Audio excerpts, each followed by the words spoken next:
Hey there. Let me start with something bold. Leaders don't have a productivity problem. They have a system problem. And today, I'm going to show you exactly how to lead sanely inside a structure that, if we're being honest, was not designed for the human nervous system. Because here's the real truth. Overwhelmed leaders don't struggle with productivity at all. No, as a matter of fact, I'm constantly astounded at how much leaders can handle in a day. What they struggle with is living inside a system that behaves like what we'll call crazy corporate industries, LLC. Has a lot of personality and a lot of baggage. And your productivity issues? They're mostly its mood swings.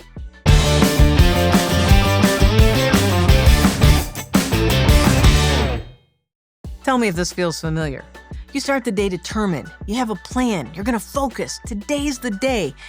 And then crazy corporate industries LLC wakes up. Slack blows up, your inbox looks like a digital avalanche, and your calendar has 8 meetings that appeared out of nowhere, overnight, with no agenda. And by 2 p.m., you've completed exactly 0 meaningful tasks. This isn't a productivity issue.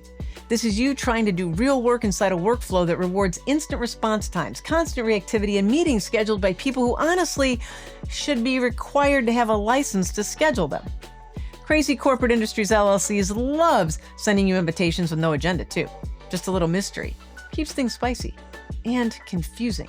Most leaders don't feel behind because they're unfocused. They feel behind because the system is built on what I call Fauxductivity, the art of appearing impossibly busy while accomplishing almost nothing of importance. I used to believe my productivity was a problem too. I read Getting Things Done by David Allen twice. By the way, you can watch his interview that I did on my channel. Because clearly reading that book once wasn't enough. I color-coded things. I blocked time. And for about 1 week, I would feel amazing. Then reality would roll back in like a tidal wave. Because Crazy Corporate Industries doesn't care about my color-coded calendar or yours. Crazy Corporate Industries has very demanding needs. It needs your immediate attention. It needs your emotional labor. It needs your constant vigilance. Finally, my BS detector started blinking red. How could I possibly eat the frog, do deep work, and manage 87 chat threads about things that had nothing to do with actual decisions? This was the moment I realized something very important. I wasn't unproductive.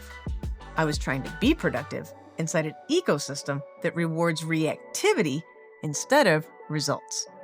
And no productivity system on earth can compensate for dysfunctional structures. Let me say that clearly. You can't organize your way out of chaos. And Crazy Corporate Industries LLC thrives on chaos. Here's the big reveal. Your lack of productivity isn't a personal failure. It's structural. Crazy Corporate Industries is organized around constant access, constant urgency, constant noise, and almost no clarity about what truly matters and what needs to get done. In other words, chaos. This is why you often feel like you're drowning. But you're not broken. The environment is frenetic, boundaryless, and addicted to motion over meaning.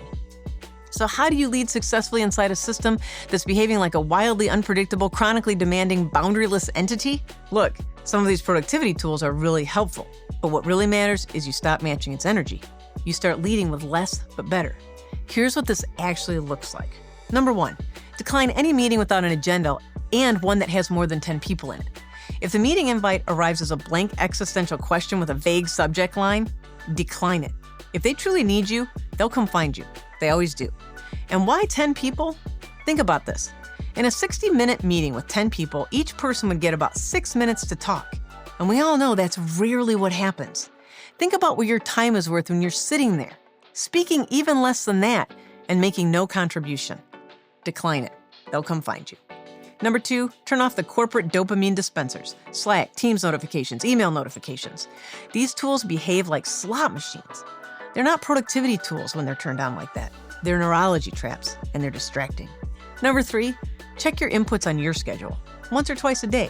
Not every time the system twitches, which is about every 47 seconds.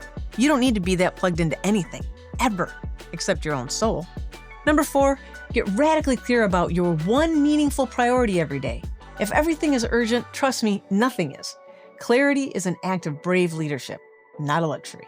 Number 5, ask, is this activity actually moving something forward that matters? Fauxductivity loves motion. Leadership loves impact. The two are not necessarily synonymous. So check yourself before you wreck yourself. Number 6, Protect deep work like your sanity depends on it, because it does. Less but better isn't about necessarily doing less work. It's about doing less noise, less chaos, less corporate reenactment of panic. It's doing fewer things, but with more meaning, more focus, and more humanity. Here's what I want you to remember. You're not unproductive. You've simply been conditioned by Crazy Corporate Industries, LLC, to believe activity equals value. It doesn't. Your job is not to respond faster. Your job is to lead smarter, to create clarity where there's noise, to do less but better, and to stop believing you have to match the tempo of a system that runs on anxiety. You're allowed to lead differently. It's brave, and you'll be more effective and more human when you do. Hit subscribe to get more great stuff on how to thrive in a 9 to 5 and beyond. Happy thriving!